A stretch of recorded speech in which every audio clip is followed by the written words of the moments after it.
خلق الموت والحياة ليبلوكم أيكم أحسن عملا وهو العزيز الغفور.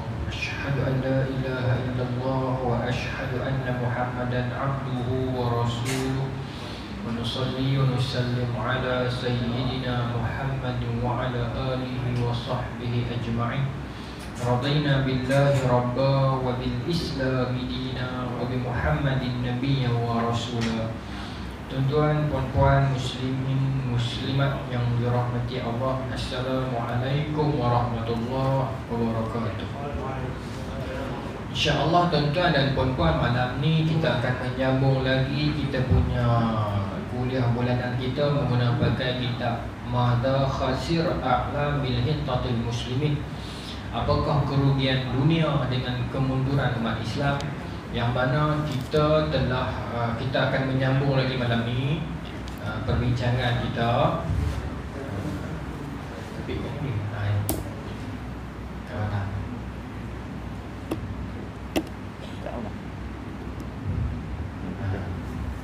Perbincangan kita insya-Allah. Kita malam ni kita akan sambung. Dia cerita macam ni. Kita dah selesai cover tentang orang Kristian, orang Yahudi, Empayar Rom, Empayar Parsi, kemudian Buddha kita pergi bulan lepas, kemudian Hindu sedikit. Hari ni kita nak sambung sedikit sebanyak tentang yang kita tak habis tu pasal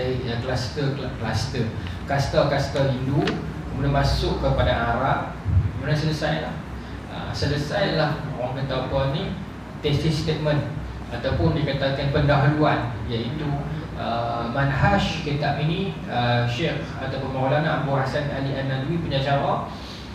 Pada introduction itu, mukadimah tu dia cerita keburukan, kehancuran, kegelapan umat-umat terdahulu sampailah datangnya rahmat sekalian alam, yakni Rasulullah sallallahu alaihi wasallam. Itu cerita dia tu, susunan dia begitu. Baik, so kita mulakan surah 55, tak puas lagi kita bacakan kat tuan-tuan, insya-Allah. So di sini kita bermula dengan pembahagian kasta yang kejam. Kita masih lagi membincangkan tentang sosial masyarakat India zaman silam. Baik.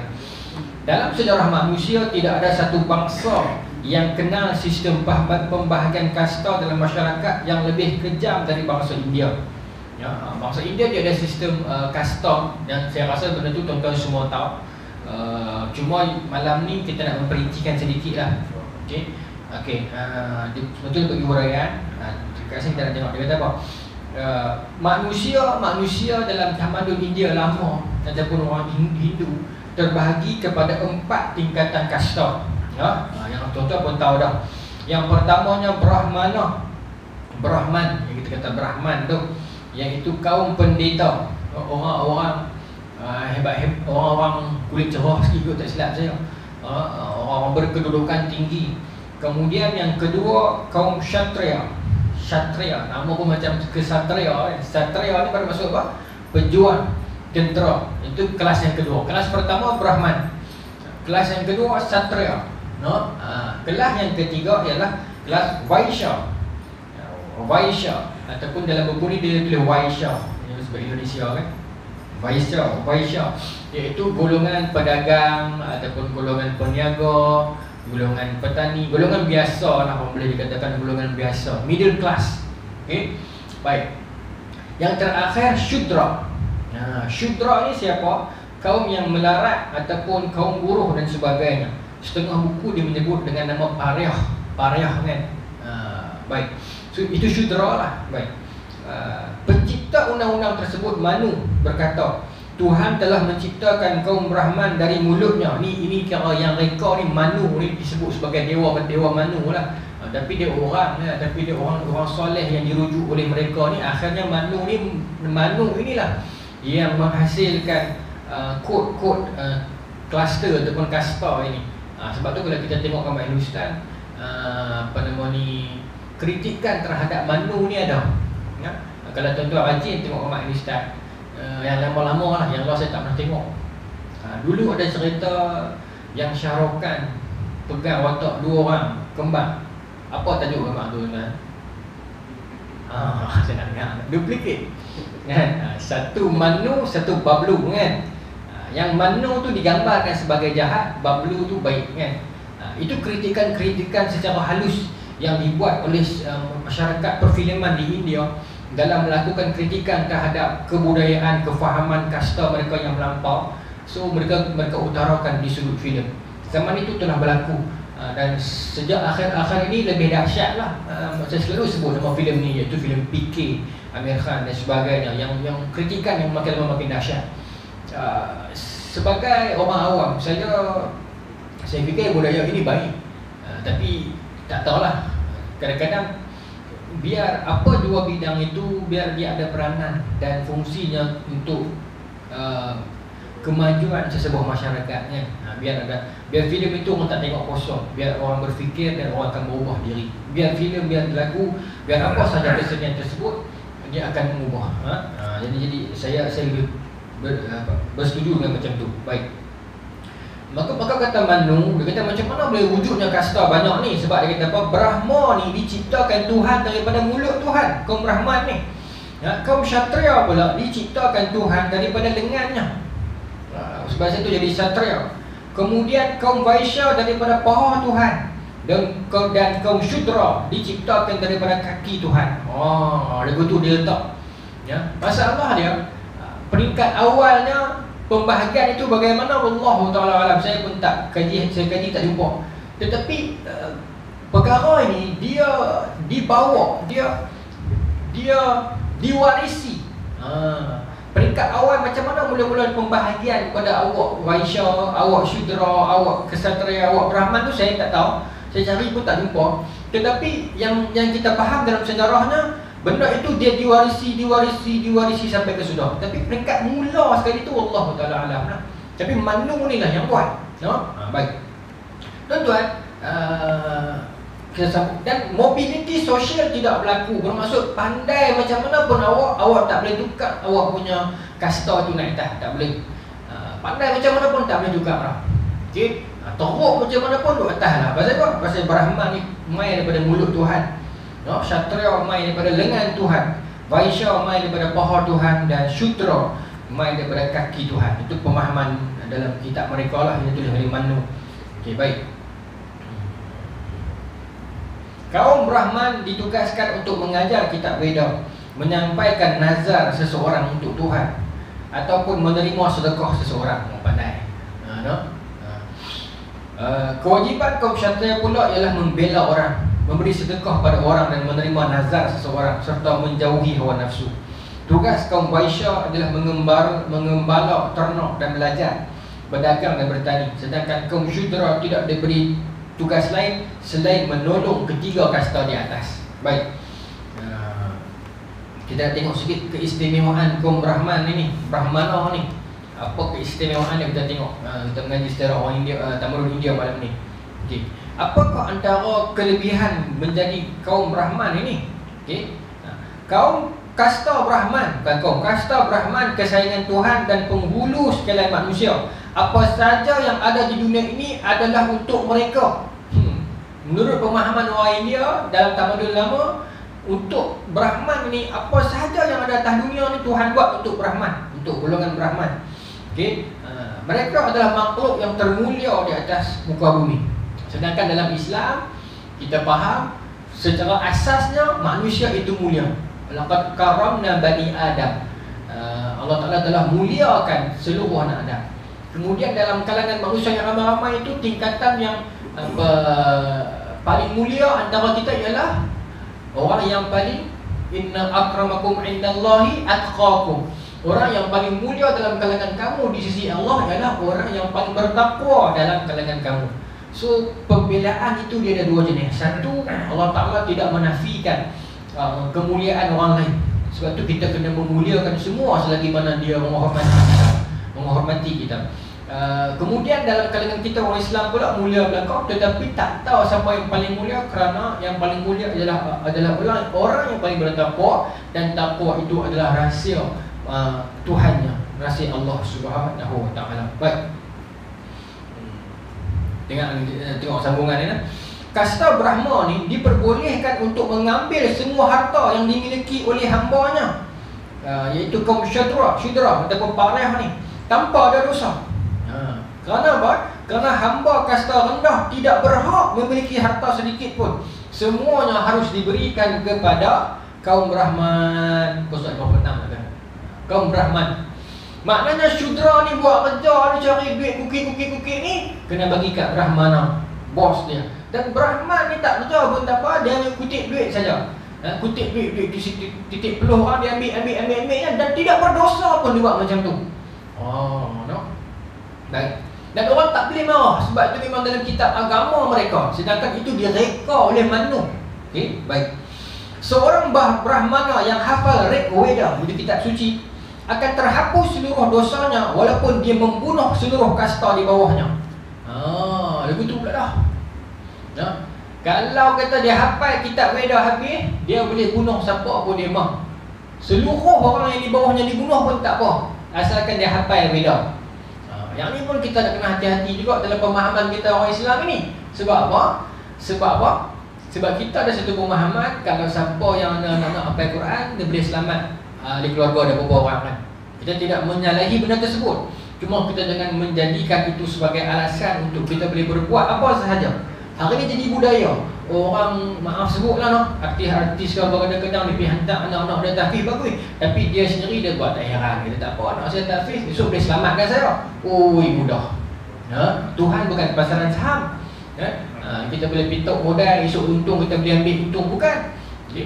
Meskipun begitu, tetapi bukan begitu caranya bekerja. Bukan begitu caranya. Boleh. Bukan begitu caranya. Tapi dalam kitab, dalam pengamatan kaum Hindu boleh, asalkan hafal Veda. Baik. Sebab tu hari ni kita nak campaign, kita tak mau hafal yang sahaja. Hafal biar berserta dengan pemahaman, biar berserta dengan kemahiran fiqh yang mana dia boleh keluar cerita ke orang lain. Kita nak anak-anak kita yang keluar pada tahfiz ini, dia pandai Quran, dia hafal Quran, tetapi dia ada juga ilmu kurang-kurang lah. Dia ada fiqh solat, kitab Imam Makmum, qaul tam, yang mana kalau jadi apa-apa masa jadi imam, dia tahu nak handle. Dia tahu nak handle macam mana. Kurang-kurang lah. Okay? Kita tak mau dia sekadar boleh baca laju dalam kosong, ilmu tak ada, kita tak mau. Okay? Tapi saya rasa sekarang tahfiz dah banyak dah memperkayakan ilmu yang lain selain daripada hafazan. Baik. Okay. Tidak ada seorang raja pun diperbolehkan menarik pajak dari kasta Brahma walaupun kerajaan dalam keadaan yang sangat kritis. Tidak dibenarkan sedikit pun seorang Brahman mati kerana kelaparan. Okey, baik. Kalau seorang Brahman itu buat kesalahan berat yang sampai melayakkan dia dihukum mati, maka hakim boleh sahaja menggantikan hukuman mati dia itu dengan hukuman yang lain. Okey, iaitu hukuman apa? Kepalanya perlu dibotakkan. Sama berat hukuman mati tu. Hukuman mati dah. Boleh diqiyas kepada hukuman lain, iaitu digundulkan kepalanya sahaja. Baik. Baik. Sedangkan kasta Kshatriya kedudukannya lebih tinggi dari kasta Vaishya dan Sudra, namun mereka jauh di bawah kasta Brahman. Manu berkata, seorang Brahmana yang masih berumur 10 tahun jauh lebih mulia dari seorang Kshatriya yang telah berumur 100 tahun, sebagaimana kelebihan seorang ayah terhadap putranya. Walaupun Kshatriya ni duduk bawah Brahman saja, Brahman atas, Kshatriya, Vaishya, Sudra, walaupun begitu, tetapi Kshatriya ni dengan Brahman ni jauh sangat. Sehingga kan Brahman ni kalau ada umur dia 10 tahun, dia lagi mulia pada Kshatriya yang umur 100 tahun. Yang Sudra bawah sekali tu jangan kata lah, kalau hak nombor 2 pun lari jauh lah. Tuan-tuan. Baik. Tu kasta Sudra itu kaum melarat. Tu. Ini tadi. Ini kita sama yang tadi. Istimewa kasta Brahmana. Kita tengok tu. Sedangkan kasta Kshatriya kedudukannya lebih tinggi dari itu. Auto play yang kita buat apa? Okay, kita tengok seterusnya malam ni kita nak habis Isyak 8.41 lebih kurang kekat ke 9 dah. Masa lagi di hujungnya saya nak cerita tentang Arab tu, bagi lama sikit. Ada perang tentang Arab tu. Jadi yang India ni saya tak mau pergi lama sangat. Saya nak pergi go through ya. Okay, okay, baik. Kasta Shudra yang paling bawah pula.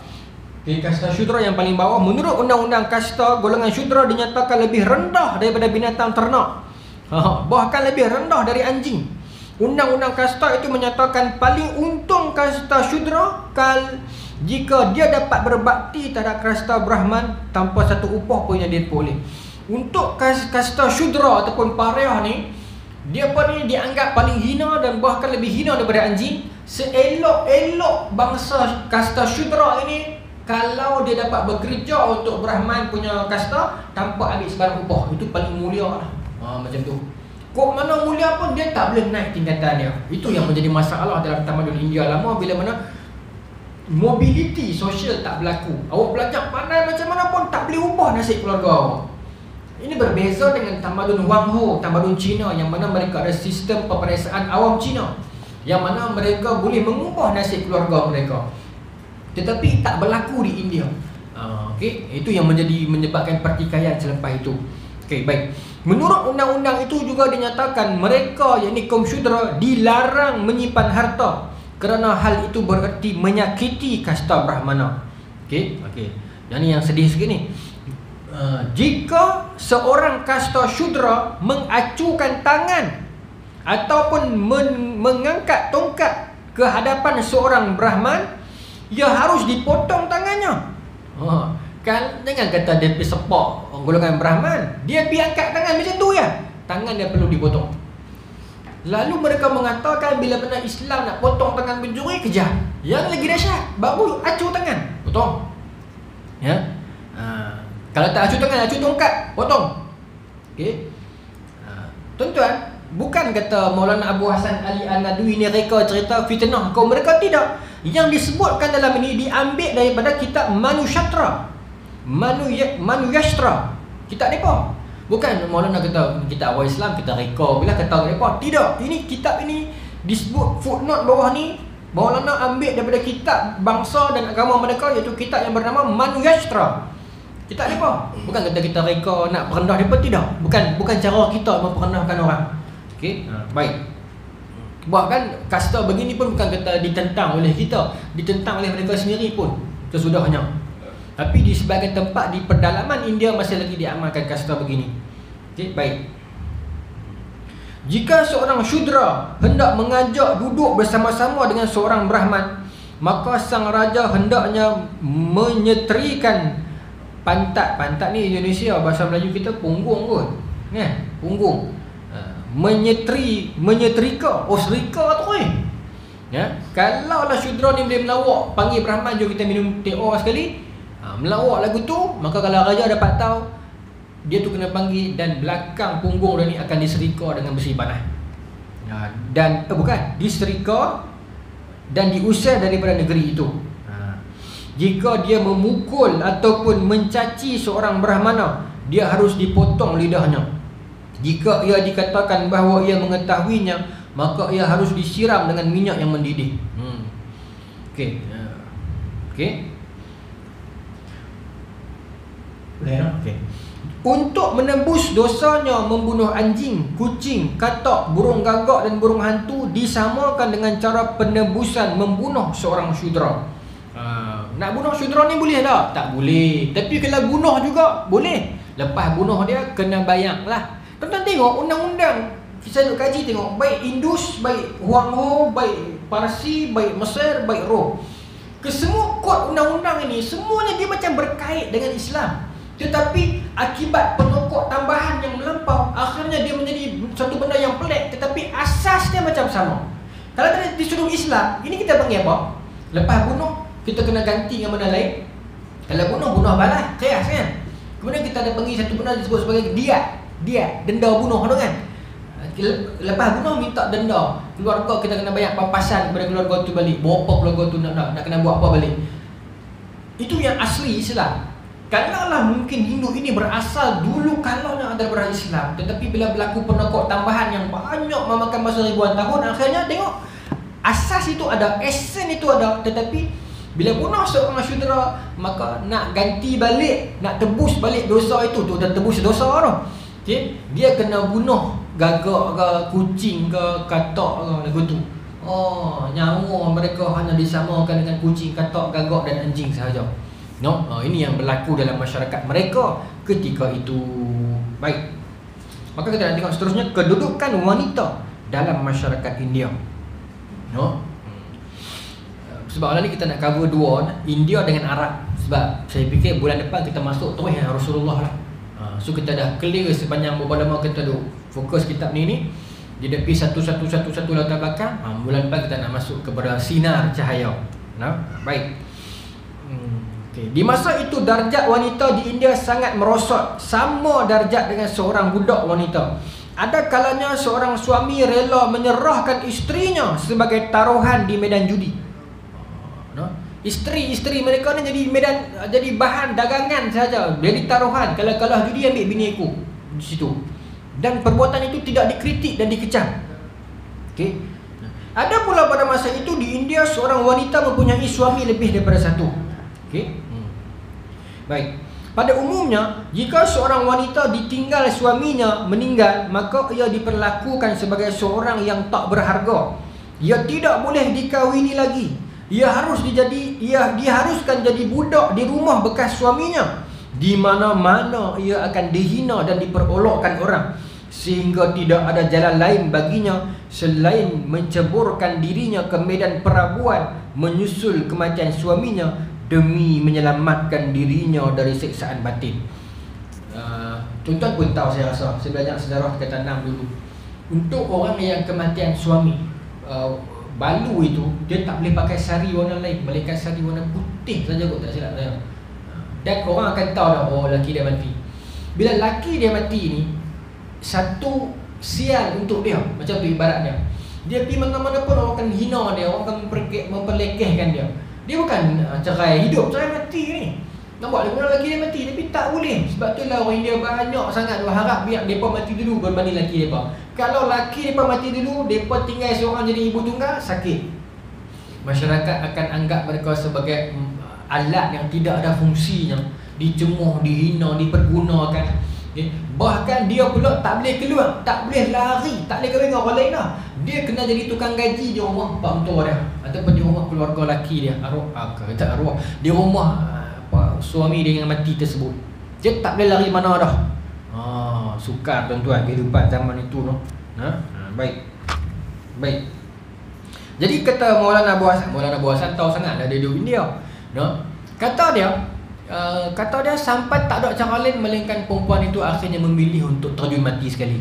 Dan memang ada ritual, bila lelaki mati, perempuan akan dibakar sekali, bini dia yang hidup itu. Ada orang kata kejamnya, tetapi kalau kita duduk zaman tu, mungkin mereka lagi rela mati sekali daripada hidup nak kena hina, nak kena dipakai orang siang dan malam. No? Baik. Kemudian kita nak pergi kepada bangsa Arab, pembawaan dan tabiatnya. Nak masuk Arab dah.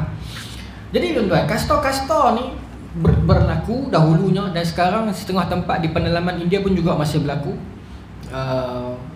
Dalam masyarakat moden hari ini mungkin kita tidak nampak kasta tersebut, tetapi sebenarnya kasta itu sentiasa ada.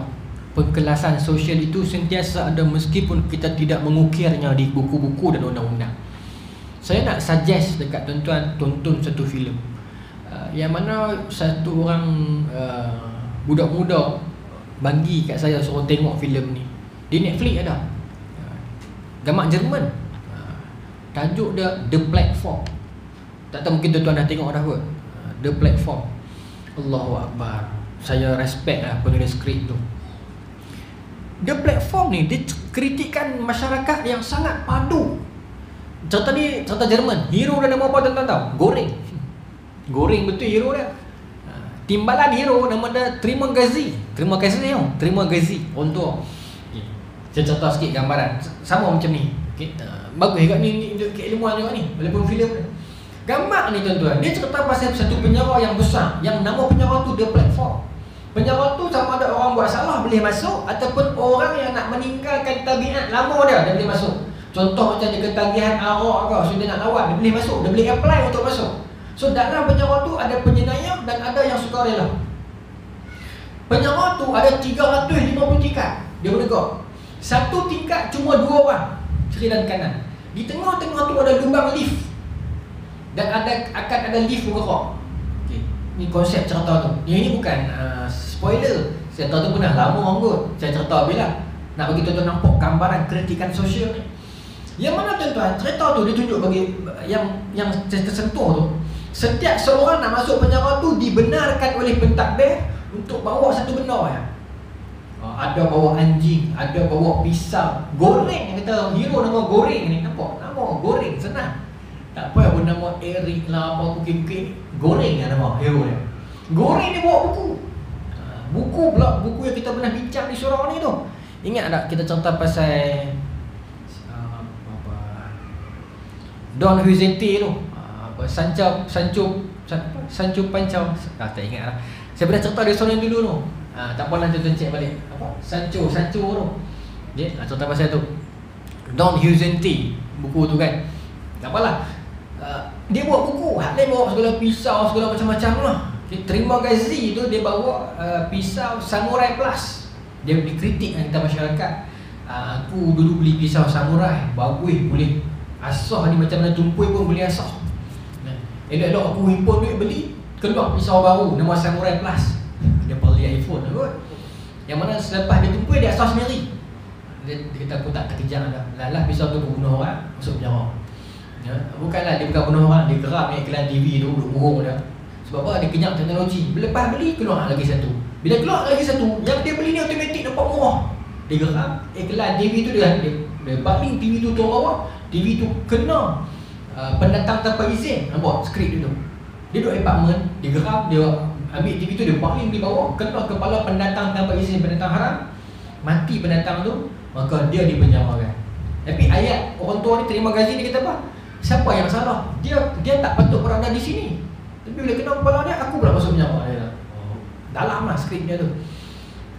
Goreng ni tak tahu cerita, dia ingat penjara macam biasa. Rupanya lubang tengah-tengah tu ada lift daripada atas. Dia ada tingkat 350 tingkat tuan-tuan. Tingkat atas sekali tingkat kosong, dan atas pada kosong tu ada satu dapur yang sangat mewah. Yang mana dapur tu ada hidangan yang sangat lazat. Yang mana chef di atas dapur tu, dia akan pastikan satu helai rambut pun tak boleh kena makanan. Sangat jaga, dan makanan cukup mewah ni. Ada cleanser, ada ayam, semua lengkap sampai dessert sampai ayam. Maka lift tu akan turun setingkat demi setingkat. Nampak kritikannya. So orang yang tingkat bawah ni selalunya bila sampai tingkat 45, 46 tak ada habis. Tinggal apa bekas ludah orang, bekas orang kencing pun ada. Sebab orang yang atas tu bekas dulu, dia akan turun sampai ke bawah. Jadi bila goreng dia tengok benda macam ni, so dia panggil orang atas. Dia panggil orang bawah. Dia kata dia panggil nak tegur lah. Maka terima gaji ni dia duduk lama dah dalam penjara. Dia kata, "Oi goreng, hang jangan panggil orang bawah." Goreng kata, "Kenapa tak dipanggil?" Sebab dia pun di bawah. Betul, goreng dipanggil orang atas. "Oi orang atas." Orang tua dia kata lagi, "Jangan panggil orang atas. Dia takkan bunyut." Sebab apa dia tak bunyut? Sebab dia di atas, hang di bawah. Oh, kritikan skrip itu. Cerita dia tuan-tuan, dia nak beritahu lepas tu goreng ni duk ngerik, dia beritahu, tolonglah makanan jangan makan banyak sangat. Apa bukan makan berapa kenak ya, sebab memang pentadbir buat makanan tu sebenarnya cukup. Sebab satu floor 2 orang ya. Makanan tu memang sepatutnya cukup sampai bawah. Tetapi bila di atas makan, yang di bawah tak ada apa. Jadi goreng ni nak memperjuangkan agar catu makanan. Tapi orang tua dia kata dia, "Hang sosialis jangan campur di sini. Kami di sini kapitalis." Dia kata. Dia peralilah dasar tu. Tapi menarik filem tu bila mana sampai tingkat bawah sekali penuh. Sebab apa tuan-tuan? Dia pun sebulan sekali dia akan bertukar tingkat. Sebulan sekali dia akan dihidupkan sedang-sedang dua tingkat lain. So kadang-kadang naik atas, kadang-kadang turun bawah. Baca ayat Quran kan, "Watilkal ayyam yudawiluha bainan nas." Hari-hari berlalu, manusia Allah Ta'ala bolak-balikkan manusia. Kadang-kadang di atas, kadang-kadang di bawah. Bila dia di bawah tu, goreng ni bila dia first bulan dia masuk, dia tingkat 40, ada makanan lagi lah. Tapi lepas tu dia masuk tingkat 122, lepas tu tingkat 205. Baru dia faham kenapa terima gazi tu bawa pisau. Sebab apa? Makanan takkan sampai bawah lah. Yang bawa tinggal di bawah semua kacau kan. Maka terima gazi tu nak kerak daging, nak makan dia. Baru dia tahu kenapa kena bawa pisau. Dia bawa buku. Tapi saya ringkas contoh-contoh tu 2 jam lebih dalam tu ya. Tapi kritikan tu saya puji lah Gamak tu. Sebab berlaku kasih tau. Jadi kenapa orang atas makan sungguh-sungguh? Sebab orang atas tu pernah duduk di bawah. Dia kata apa, dulu masa aku di bawah, orang atas bukan peduli kat aku. Sekarang bila aku naik atas, masa ni aku nak makan betul-betul, dia lupa yang mungkin pada depan dia turun bawah. Orang bawah pula duk harap orang atas jangan makan banyak sangat. Di bawah tak ada apa dah. Bayangkan tingkat ada 350, tingkat yang ada makanan takat 50 lah. Lepas tu kosong lah. Lepas tu tinggal makan hampah, ada yang kencing, ada Gamak tu kotor sikit lah. Tapi tu yang berlaku. Gamak tu kotor sikit. Saya kena sebut. Kadang-kadang dia berok duduk macam tu ya. Sebab kan dia berkenan. Dia berkencing dalam mangkuk tu nak turun bawah. Orang bawah kali bawah tak sampai. Itu yang berlaku pembahagian kasta. Dan lepas tu ni saya tutup contoh ni. Goreng ni dapat tingkat 5. Tingkat 5 ni kan okey lagi, mewah lagi. Maka dia fikir dia kena ubah sistem ni. Apa dia buat? Dia naik atas lift tu. Lift tu macam meja lah. Dia turun satu tingkat demi satu tingkat. Dia pegang senapan, tombok. Siapa yang tingkat 1 sampai 50, siapa jangan ambil makanan. Sebab apa dah makan mewah dah kemarin. Aku nak pastikan makanan ni sampai di bawah. Itu yang dia cuba buat, mencabar sistem. Ya. Bila turun sampai tingkat bawah ni tuan-tuan, ini juga kritikan masyarakat. Main tingkat bawah ni dengan darah, dengan kotor, dengan orang member dia bertelinga tak ada bahawa kena toreh pasal orang bawah tak ada makanan. Maka berlaku apa? Jenayah. Hanya dalam filem tu dia beritahu. Dan kebersihan tidak ada bagi golongan di bawah ni. Maaf sebut, kita tak merendahkan golongan yang susah. Kita pun susah juga. Tetapi menjaga kebersihan, menjadi seorang yang susah bukan satu alasan untuk kita tidak menjaga kebersihan. Itu penting juga tu. Kadang-kadang kita sedih tak apa. Tapi tuan-tuan faham maksud saya kan. Itu contoh ada kritikan kasta. Dan saya rasa benda tu berlaku dalam masyarakat kita sekarang. Cuma secara halus dan tak nampak ya. Secara halus dan tak nampak saja. Boleh saya sambung no? Tuan-tuan cari The Platform. Contoh Jerman. Tapi saya maknanya siap lah. Dia ada kotak sikit. Dia ada kencing berak tu, dia tunjuk real lah. Orang atas berak dia tu yang kat orang bawah. Dia lupa satu hari nanti dia akan duduk di bawah pula. Sebab tu kita kadang-kadang bila kita di bawah ni kita mengharapkan orang atas pun tolong kita. Tapi bila kita duduk di atas kadang-kadang kita lupa orang di bawah. Dan kita lupa bila-bila masa kita akan turun di bawah balik. Gamak-gamak macam tu menarik lah. Daripada gamak megah holding menikah dengan anak Tan Sri, cucu datuk kan. Gamak tu kira okey lagi lah bagi saya. Kita nak masuk kepada Arab boleh tuan-tuan lah. 8.35 dah ni saya nak cerita pasal perang Arab sekali lagi. Okey, ini kita nak pergi laju tu tengok contoh lah. Baik, bangsa Arab, pembawaan dan tabiatnya. Di antara sekalian bangsa-bangsa yang hidup di zaman jahiliah, bangsa Arab lah yang tergolong dalam bangsa yang masih at least ada tabiat yang terpuji, fasih, pandai dalam mengutarakan sesuatu, senang pada kemerdekaan, kejantanan, keberanian, semangat. Maksudnya kata Maulana Abu Hasan, Arab ni teruk, tetapi dalam kalangan yang teruk-teruk tu ada dalam tamadun Cina, tamadun India, Rom, pada sini at least Arab ni okey lagi lah. Dia mesti ada orang yang berpuisi, dia masih ada orang yang membentuk kemasyarakatan. Meskipun tamadun tidak terbentuk di Arab tuan-tuan. Dia berbeza dengan Rom dan Parsi yang sudah ada pemerintahan. Arab cuma duduk di kemah-kemah masa tu. Tetapi at least mereka ada sistem pembendaraan kata, masih ada kebudayaan, masih ada orang boleh berpuisi dan sebagainya. Okay, baik. Kemudian saya pergi muka surat ni tu dia kata muka surat yang ke-67 tu.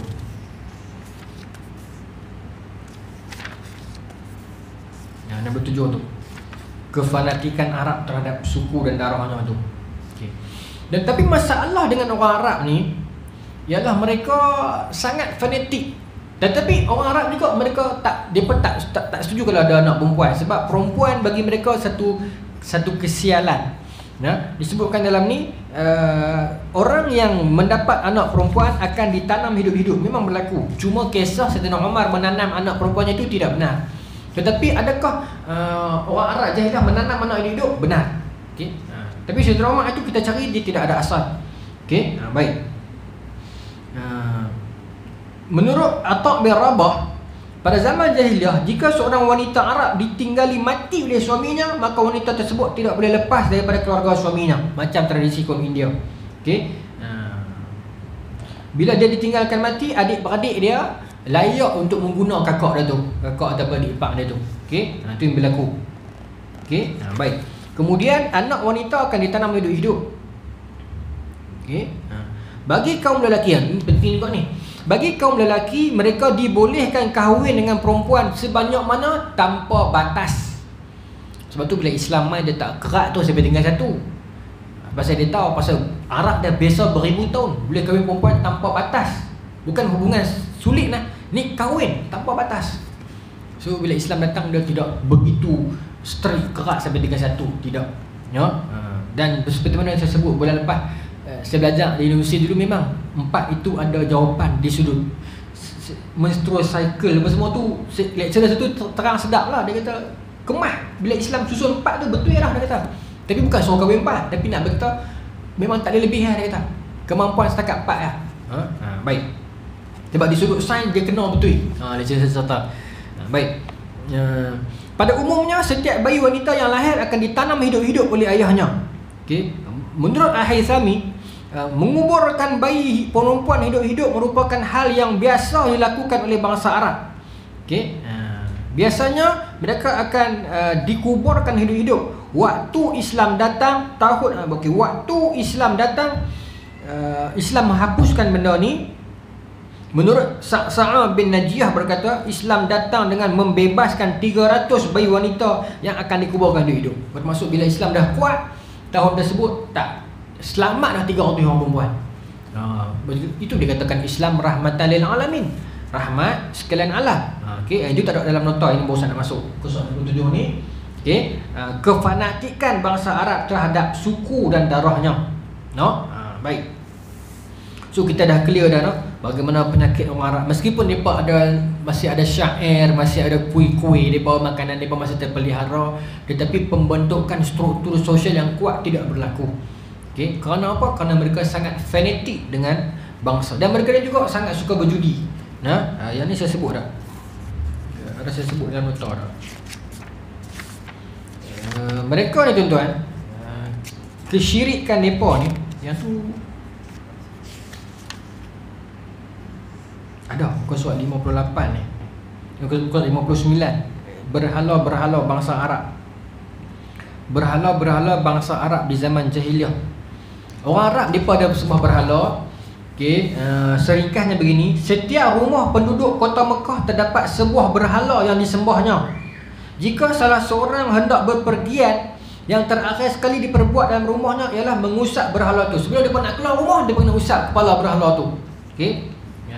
Dan bila dia balik rumah, benda pertama dia kena buat, kena usap kepala berhala tu. Okey. Daripada berhala, depa pula waktu itu sekeliling Kaabah sahaja ada 360 berhala.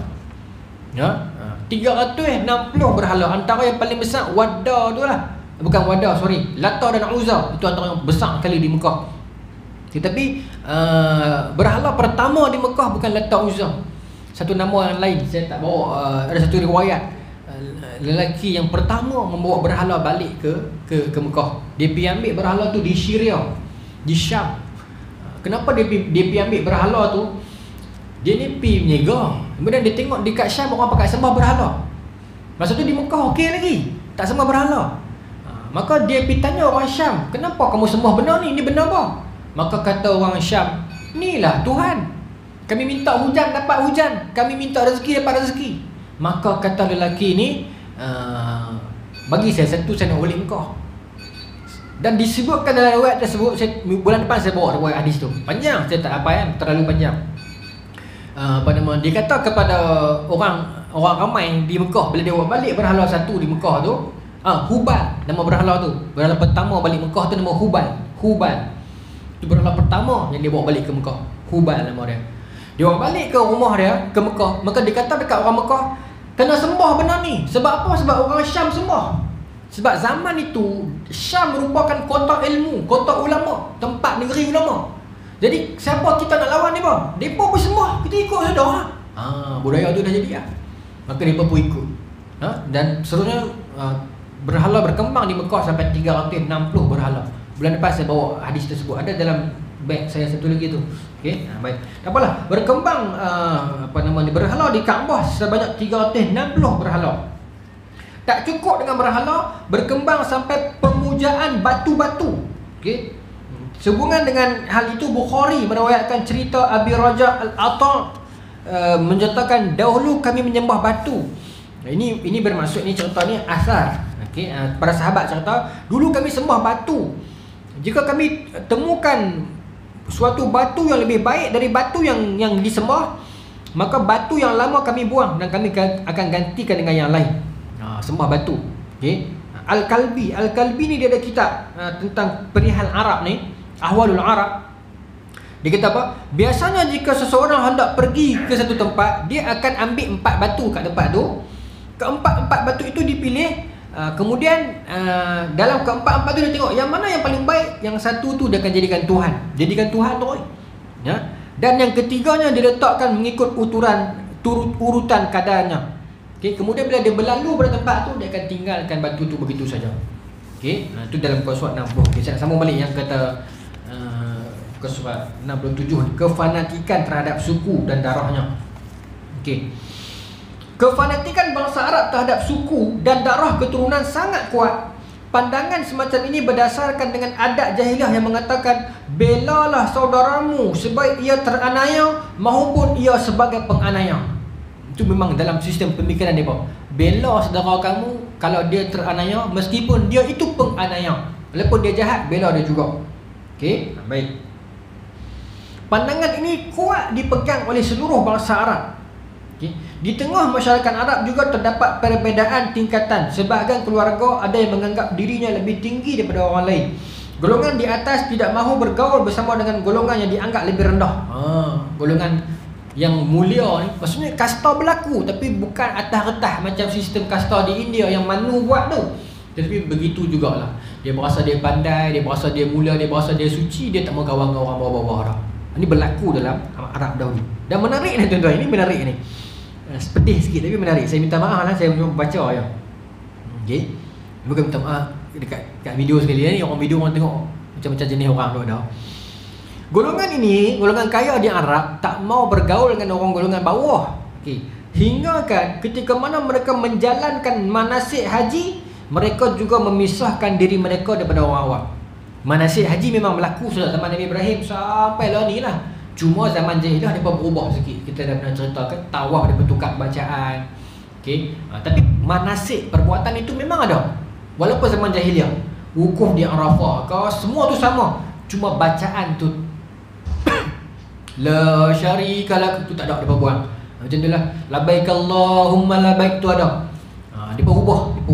Okey. Sebab perkataan itu asal sejak zaman Nabi Ibrahim lagi. Perbuatan itu sentiasa berlaku, manasik haji itu. Cuma bacaan itu ditukarkan. Sampailah Rasulullah kembalikan balik kepada bacaan asal semisal zaman Nabi Ibrahim. Ya, jadi kita jangan pelik.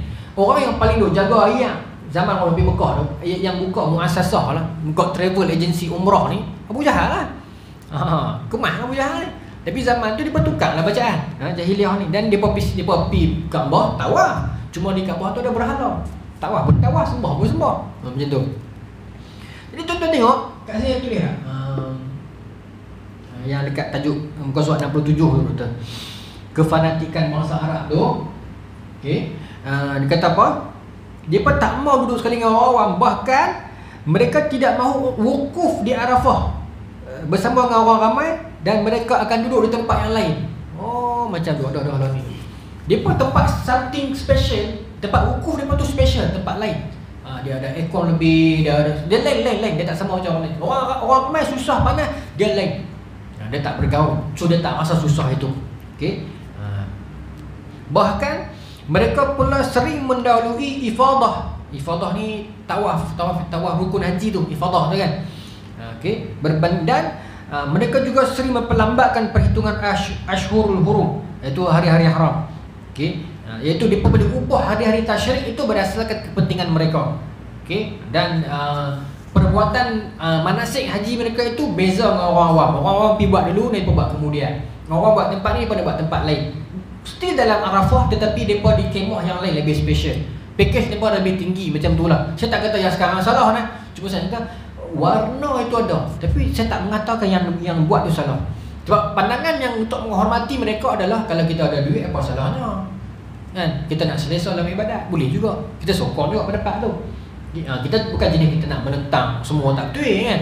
Kadang-kadang kita terfikir, kalau mereka duduk kemah mahal, tak boleh kata kat mereka juga. Kalau mereka ada duit, mereka mempertaruhkan duit yang banyak untuk ibadat, okey lah kan? Bukan kita nak kata teruk, tapi saya nak beritahu budaya begitu. Pengasingan itu memang ada orang zaman dulu lagi. Tapi atas kita lah, kita nak lihat bagaimana. Dan atas niat mereka masing-masing lah. Mungkin mereka baik sungguh macam saya kata tadi tu, mempergunakan duit yang banyak untuk ibadat. Mungkin mereka memang nak menunjuk sungguh, mungkin mereka nak ambil jalan mudah sungguh. Jadi itu bukan hak kita untuk menentukan mereka tu macam mana. Okay? Itu mereka dengan Tuhan, bukan kerja kita. Okay? Peperangan antara sesama bangsa Arab merupakan hal yang wajar, kerana kehidupan mereka yang serba kekurangan itulah mendorong mereka untuk berperang. Ada dua buah perang yang sangat dahsyat berlaku dalam ketamadunan Arab. Satu nama perang Dahish, perang kuda Dahish. Satu lagi perang Babus benda-benda. Kat sini tulis dah. Perang Dahish ni terkenal 40 tahun. Satu lagi perang peperangan antara Banu Taghlib. Okey, baik.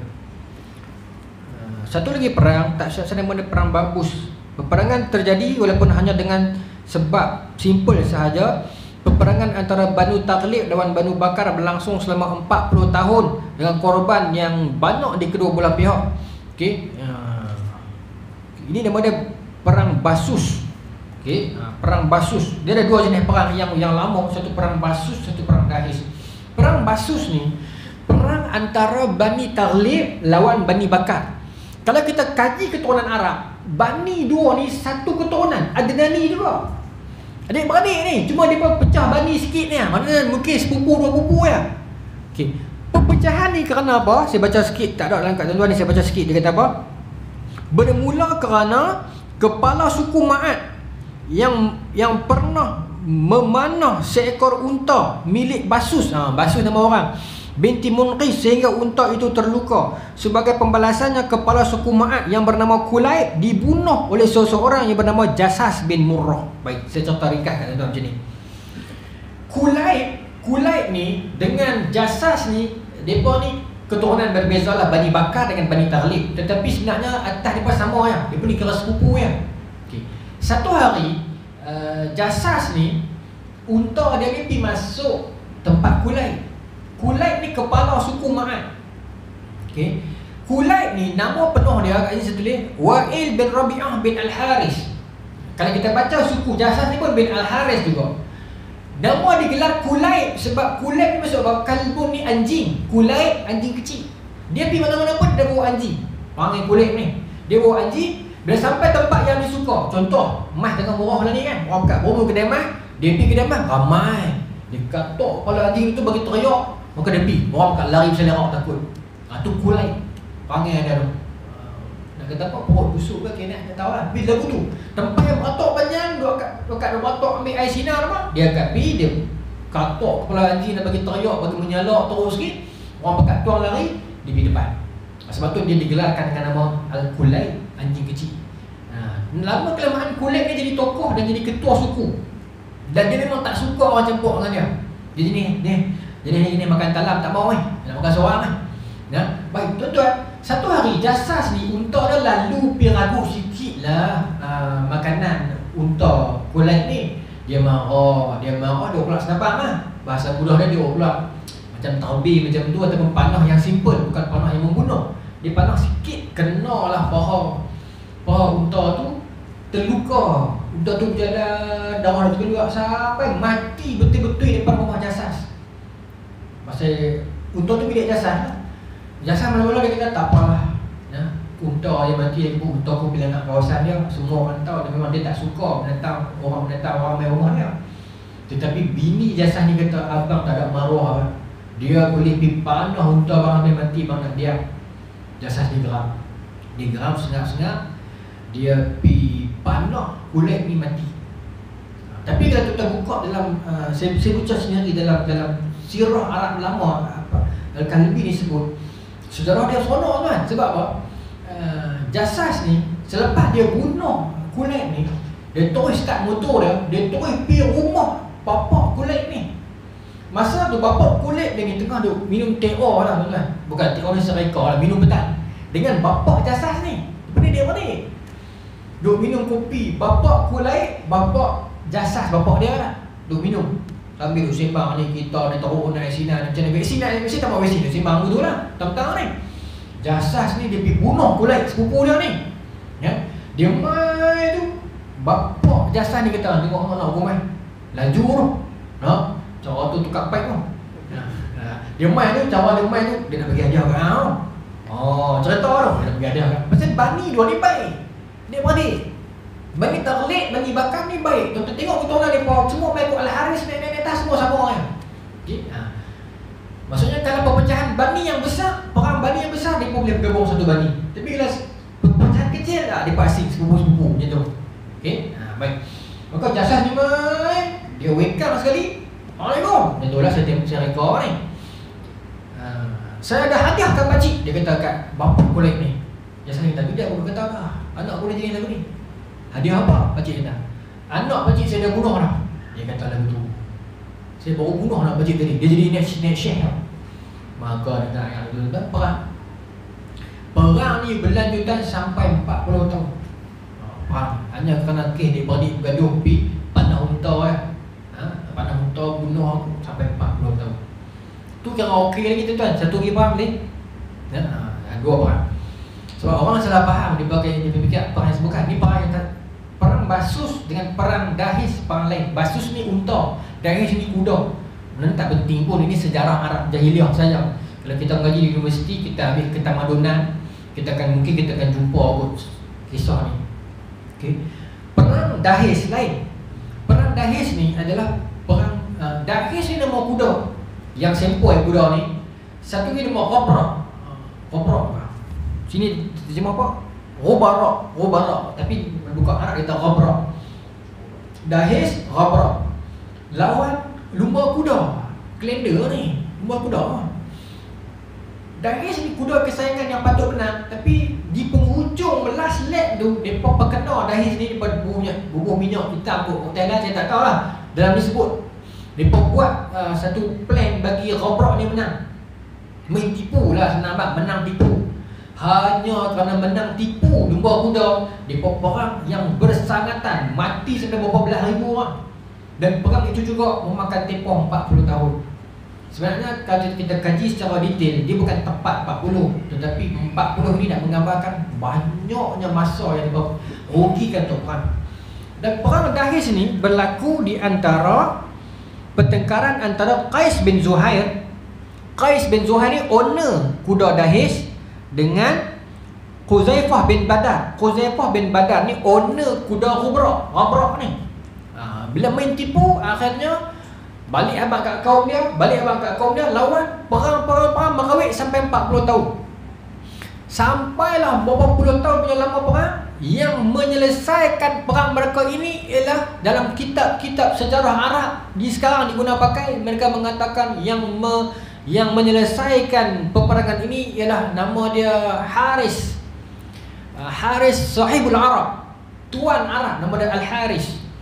Di zaman kemudian ni sebenarnya bukan dia, bini dia nama Buhaisah.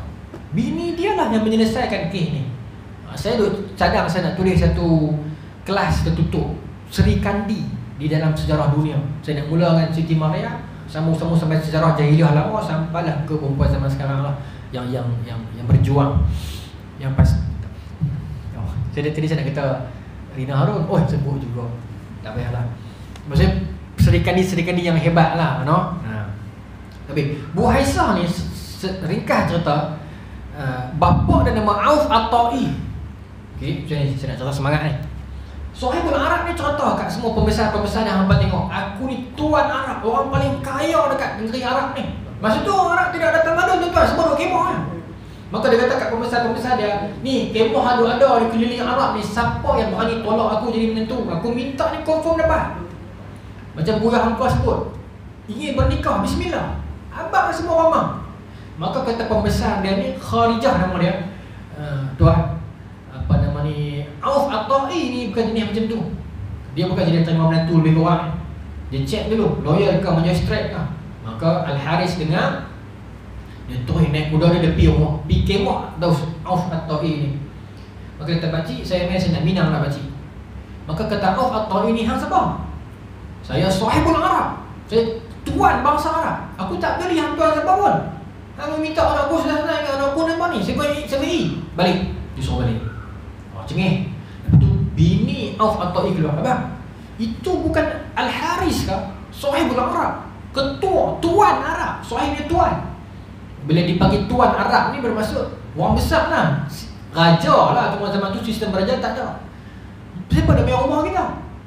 Maka Auf At-Ta'i sambil cakap sampah kata, dia main nak minang anak kita. Dia ingat aku ni terang mana sangat, nak main ingat aku tak ada harga. Maka bini dia kata, habis tu abang nak anak kita nikah dengan siapa? Dia tu raja Arab, tuan Arab, abang tolong. Dia sengah, dia orang orang tua ni kita tak roti, pilihkan balik. Baru At-Ta'i dia lempak nyaka, pilihkan balik. Bini juga aja. Kita berah kita beli tu. Dia tak boleh fikir. Laki dia tu kadang-kadang dia cengih jadi mas bos. Saya pun lelaki kot, dia cengih bodoh. Nak buat banking tak tahu lah. Lepas tu boleh fikir, ada silap juga aku no. Bini kata memang bodoh. Dia ketua Arab, abang betul apa siapa? Kalau dia abang tolak abang nak siapa? Baru dia pergi balik, minta maaf semua, kata, mainlah rumah saya semula, minang anak saya balik. Anak saya ada 3 orang. Okey. Dalam sejarah tak sebut nama, 2 di atas secara tak jumpa. Tapi yang bongsu nama Buhaisah ni lah. Yang pertama tak mau, yang kedua tak mau, yang ketiga mau. Yang ketiga ni paling lawa sekali. Mungkin Piramli buat gambar 3 April pun berbeza yang ni. Yang 3 ni paling baik sekali. Dia paling lawa, dia paling baik. Dia kata tak apa-apa, saya boleh, ya, walaupun dia tua tak elok apa, tapi tak apa nak saya boleh nikah dia. Bila nikah ni malam pertama, Sohibul Arab ni main masuk kemah, nak ni dia lah. Mereka tahu orang tua tak malu lah. Kita kemah dekat-dekat ni, mak ayah aku kemah sebelah, situ kemah pak menakan, situ kemah pak menakan pupu. Aku dah standard, hang pula Sohibul Arab, tuan Arab, takkan lagu ni ya. Bawa lah kopi delight, tapi mana hala lah, kan? Maka lelaki ni kata, malu. Dia tua pula, tak apa. Esok malam dia buat satu kemah yang sangat mewah, di hujung sekali benua lah, macam tu lah. Dia bawa bini dia pergi, dia main. Dia nak mendatangi Buhaisah. Buhaisah ni kata apa, hang ni ingat aku ni apa? Ingat hang boleh dapat aku kat ni jenis kat, ingat aku ni jenis-jenis danuk bawah. Aku ni perempuan Arab mulia ni, tak ada lelaki pernah sentuh aku. Hang nikah hang bayar mahal kau kat pak aku, betul hang nak main guna aku gitu ya. Ni buatlah kenduri share. Baru dia kata, kaya saja. Dia pun buat, ni cerita sejarah betul tuan-tuan. Walaupun dialog sejarah kau, tapi ni sejarah betul. Malam kedua dia kata lelaki dia, lelaki hang tak buat kenduri, hang jangan bagi aku, jangan mensentuh aku. Dia ni Sohibul Arab dia tua sikit, bini pula muda segok remaja, maka ikut lah. Dia pula balik ke kemah, dia sembelih. Kalau saya silap, maafkan saya, tak silap saya 100 atau 1000 ikut unta. Tahun tu tak silap 1000 kot. Tapi point saya banyak lah. Sembelih bagi semua pakai makan sekali.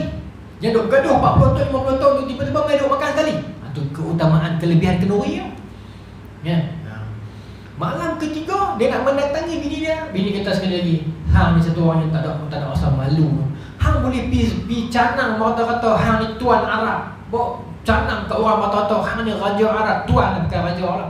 Ya. Al-Haris Sohibul Arab tak malu ke hampir habaq kat seluruh dunia hang ni ketua Arab, sedangkan hang tahu sendiri kan kafilah Arab di bawah hang apa bergaduh bertolak berapa puluh tahun tak bercakap. Hang pun tahu benda tu kan. Hang tak malu hang mengaku hang raja, sedangkan hang tahu menteri orang-orang di bawah hang ni pakat bergaduh. Hang raja apa? Hang pergi settle dulu, aku tunggu hang. Dia pun pergi settle lah. Dia pergi panggil semua orang kampung, orang Arab semua ni bincang macam mana nak selesai. Banyak ganti rugi, dia yang bayar. Dia keluar duit dia. Selama berapa puluh tahun berapa ni, apa rugi macam mana? Saya rugi 1 juta dinar, nak ambil. Hang macam mana? Sebab boleh dah lepas ni jangan bergaduh dah. Dia selesai kan lah. Maka selesai tu tuan, tak bergaduh dah. Tak bergaduh dah. So, lepas tu kena kecil-kecil lah. Tak adalah perang sampai 40 tahun. Dalam sejarah Arab diangkat nama dia Al-Harith Sahibul Arab ni pendamai perang. Tapi sedangkan watak sebenarnya bini dia tu, yang kurang didendangkan, diansang heroin lah, bukan insang hero kan. Itu cerita perang Arab 91 minit terlajar. Maka kesemua yang saya dah cerita ni tuan daripada mula kita buka kitab ni, keruntuhan itu, keruntuhan ini semua negatif belakang ni. Bulan depan kita masuk sinar pelita yang menerangi kegelapan. Maksud bermula zaman kerasulan. Islam datang ni Nabi nak bawa ke mana ni? Itu cerita dia. Bulan depan kita masuk insya-Allah. Wallahu taala a'lam. Bismillahirrahmanirrahim. Allah warzuqna fahman nabi wa ifdal mursalin wa lahum malaikatil muqarrabin wa ahdina fi hidayatil arifin bi rahmatika ya arhamar rahimin. اللهم اجعل جمعنا هذا جمعا مرحوما وتفرقنا من بعده تفرقا معصوما ولا تجعلنا في ولا معنا ولا تبغنا شيخ ولا مطولا ولا محروما ربنا آتنا في الدنيا حسنة وفي الآخرة حسنة وقنا عذاب النار صلى الله على سيدنا محمد وعلى آله وصحبه أجمعين والحمد لله رب العالمين. السلام عليكم ورحمة الله وبركاته.